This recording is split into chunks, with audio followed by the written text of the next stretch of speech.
Der er flere, der har spurgt, hvad laver I egentlig ved Tulstrup Auto? Jeg kan lige vise jer en runde her, hvad vi har inde og hvad vi har gang i dag.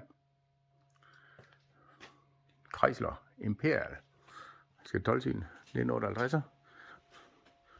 Jeg skal lige have lavet lidt par paneler. Vores maskot.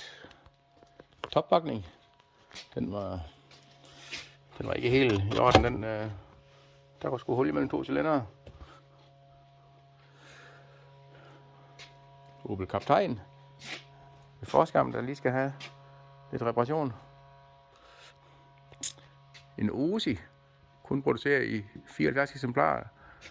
Den har lige været på venteliste, men den er klar til at komme i gang igen. Jaguar E-type. Jeg skal have nogle ny bund. Og så er den klar til at komme til maler.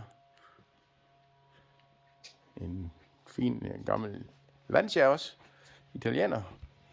Som skal lige have lidt rundt omkring. Der er lidt steder på, der lige skal repareres.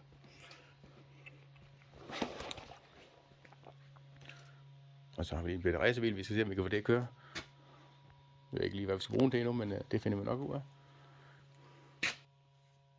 Det var det, vi har gang i nu. Vi ses.